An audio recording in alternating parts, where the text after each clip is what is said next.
এখানে যে মাদক জুয়া এবং অশ্লীলতার কারণে যে ধরনের সমস্যায় পড়ি সেটা তো আমরা সবাই পারিবারিকভাবে ভুক্তভোগী, তাই না? আপনারা এখানে যারা আছেন, মাদক এখানে আপনাদের এলাকারই বক্তব্য ভাষ্য অনুযায়ী যে এখানে খুব একটা আগে আসেনি, কিন্তু আসা শুরু হয়েছে। মাদক কিন্তু আপনাদের 7 নং চরের মানুষজন উৎপাদন করে না, এটা বাহির থেকে আসে, এবং এই বাহির থেকে আসাটাও 2-4 জন মানুষ তাদেরকে এখানে যে এটা খুব ভালো একটা ব্যবসায়িক জায়গা, যে এখানে আর কোনো মাদক ব্যবসায়ী নাই, তাদের মাধ্যমে কিন্তু মাদকটা প্রবেশ করছে। মাদক প্রবেশ করলে আজকে 5 টাকা বা 10 টাকা বা 200-400-500 টাকা যার পকেটে আছে সে হয়তো মাদক নিয়ে একবার খুব ভালো লেগেছে, এরপর আস্তে আস্তে নেওয়া শুরু করছে। পরিণতিটা যারা মাদক ব্যবসায়ী তারা কিঞ্চিত লাভবান হয়, কিন্তু মূলত ক্ষতিটা আপনার আমার। আপনার ছেলে যখন মাদক সেবন করে ঘরে আসছে, কিছুদিন পর সে আরো বেশি টাকার জন্য চাপ দিচ্ছে, যখন আপনি টাকা দিতে পারবেন না সে এলাকায় চুরি ছিনতাই করবে। আপনারা দেখবেন যে আপনাদের পানির মোটর নিয়ে গেছে, অথবা ওই তার কেটে ফেলছে, বিদ্যুতের তার, তামার তার যেগুলো, তারপর কারোর গ্রিল কেটে ফেলছে, দোকানপাট থেকে ক্যাশ বাক্স ভেঙে নিয়ে গেছে। এই ধরনের কাজগুলো যখন হয় তারা কিন্তু আর্থিকভাবে খুব বেশি যে লাভবান হয় তা কিন্তু না, কারণ তারা এই অল্প কয়টা টাকা দিয়ে দেখা যাচ্ছে 2 দিন 3 দিন মাদক সেবন করছে। আবার এদিক দিয়ে একইভাবে দেখি জুয়ারুদের মাদকটা আমরা খাবার বা নিঃশ্বাসের সাথে গ্রহণ করছি, কিন্তু জুয়ারুদের বিষয়টা একটা খেলা, এটাতে খেলছে এবং কিছু পাচ্ছে, যে এই যে নেশা, জুয়া এবং মাদক দুইটাই কিন্তু নেশা।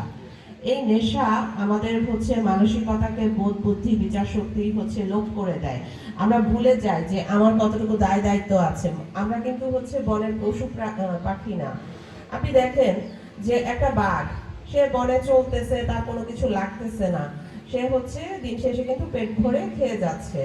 একটা পিঁপড়া, সেও কিন্তু দিন শেষে পেট ভরে খেয়ে ঘরে ফিরতেছে। কিন্তু আমাদের মানুষ, আমাদের শুধু পেট ভরে খেলেই হচ্ছে না, আমাদের আরো অনেক কিছু লাগতেছে। আমাদের এটা লাগতেছে, সেটা লাগতেছে, কাপড় চোপড় লাগে, কারণ কাপড় মানে পোশাক আশাক, কারণ জায়গা জমির নেশা, কিন্তু সেই জায়গা জমির নেশা সেটা না হয় বৈষয়িক, কারণ সম্পদের নেশা। কিন্তু যেখানে মাদক এবং জোয়ার নেশা প্রবেশ করে সেখানে আর সমাজ টিকে থাকে না। সমাজ যখন টিকে থাকে না, রাষ্ট্র তখন ভেঙে পড়ে। আজকে আমরা সবাই সরকারের দিকে তাকিয়ে থাকি, কিন্তু সরকার কি সব করতে পারে? সরকার আইন করে। এই যে নতুন করে আমাদের জোয়ার আইন হলো, এই জোয়ার আইনে আমাদের শাস্তি কিন্তু আগের মতো না। একটা সময় ছিল জোয়ার শাস্তি খুবই ছোট, কিন্তু যারা জোয়ারও, তারা পুলিশের আসার সংবাদে দৌড়ে পালিয়ে যেত। পালাতো কি জন্য? একটু লজ্জা শরমে, একটু আত্মসম্মানের ভয়ে, যে তাকে ধরে ফেলবে, সমাজে জানা হয়ে যাবে। এমনও দেখা গেছে যে পুলিশ আসার খবর শুনে জোয়ারও কোন দিক দিয়ে পালিয়ে লাফ দিয়েছে, তারপর পুকুরে পড়েছে বা নদীতে পড়েছে, সে কিন্তু ওই পানিতে পড়েই মারা গেছে। আবার কেউ কেউ পুলিশ আসার খবর শুনে দৌড় দিয়েছে, দৌড়াতে দৌড়াতে হার্ট অ্যাটাক করে মারা গেছে। এটা কিন্তু মূলত তার একটা ভয়ের জন্য। কিন্তু অধিকাংশ জোয়ারুরা জানতো যে কোর্টের চত্বরে গেলে তার খুব একটা বড় পানিশমেন্ট হবে না। কিন্তু আপনি দেখেন বর্তমান যে জুয়া আইন, এখানে সর্বনিম্ন 3 লক্ষ টাকা জরিমানা বা 3 বছর কারাদণ্ড। 3 বছর কারাদণ্ড, এর ঊর্ধ্বে আছে 5 বছর এবং 5 কোটি থেকে 10 কোটি, 1 কোটি টাকা। কোটি টাকা দেওয়ার ক্ষমতা কি আপনাদের কারো আছে? এখানে সারা গ্রাম বিক্রি করে আপনি আমি কোটি টাকার ব্যবস্থা করতে পারবো না, তাই না?